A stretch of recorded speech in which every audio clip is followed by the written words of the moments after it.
Começa agora. Diário Econômico.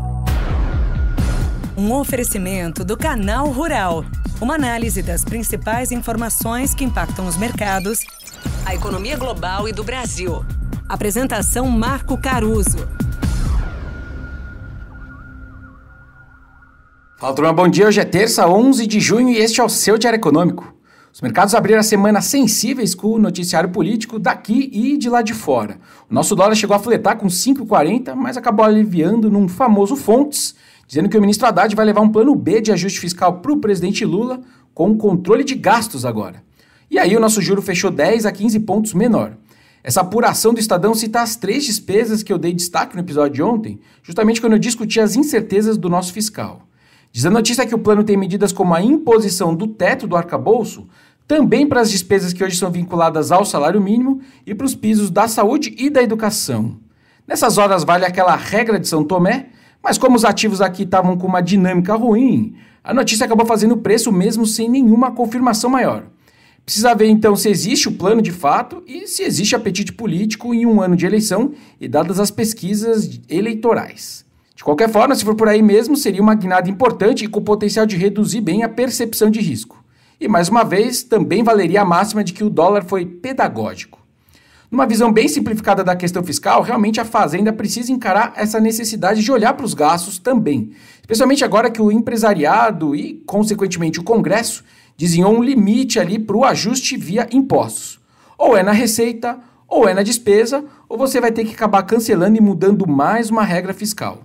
Tanto que outro Fontes do broadcast agora afirmou que o presidente do Senado teria dado até hoje para o executivo indicar alguma fonte alternativa de receita para entrar no lugar da MP do PIS/COFINS.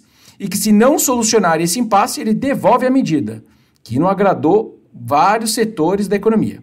Lembrando que o governo então teria que achar ali 25 a 30 bilhões de receitas para compensar a desoneração da folha de pagamentos que seguiu valendo para esse ano, aumentando despesas. Outro evento político que fez preço foram as eleições parlamentares na Europa, que eu citei na segunda-feira e que se deu ali no fim de semana. As bolsas da região sentiram mais que a moeda, com os juros futuros piorando de 5 a 10 pontos. O Banco Central Europeu tinha acabado de cortar juros e agora o prêmio de risco político europeu joga um elemento extra de complexidade na equação deles. Talvez eles prefiram, então, dar mais uma pausa nesse ciclo que mal começou de corte de juros durante esse verão, para quem sabe voltar em setembro ou depois a cortar juros. Inclusive a aposta do Macron de dissolver o parlamento complica porque a França tem um sistema de 2 turnos nessa votação, então deixa uma certa imprevisibilidade por mais tempo. Para o dia agora, os destaques ficam com a inflação nossa, às 9 da manhã, e a inflação chinesa na virada do dia, que segue ali em deflação no atacado e um pouco acima de zero no caso do consumidor, tudo isso em termos anuais. Já a nossa projeção para o IPCA, de 0,39%, dá um desvio padrão abaixo da mediana dos analistas, que estão estimando uma alta de 0,42%.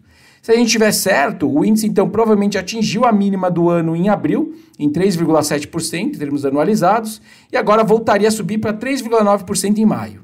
Dito isso, o quadro inflacionário ainda é saudável para o curto prazo, com métricas ali importantes de núcleos oscilando mais perto da meta de 3%.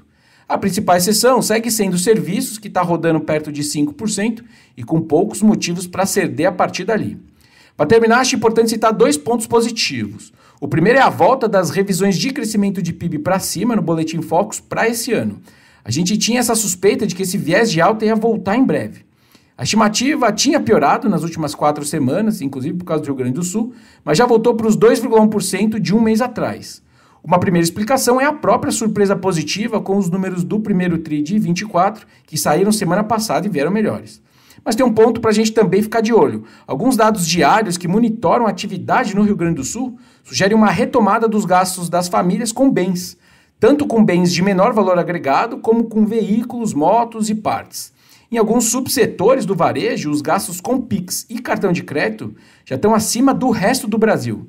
A grande fragilidade ainda segue sendo o setor de serviços que são mais presenciais, né? E aí a água, a lama e toda a destruição acaba sendo mais impeditivo. Bom dia, bons negócios e sorte sempre.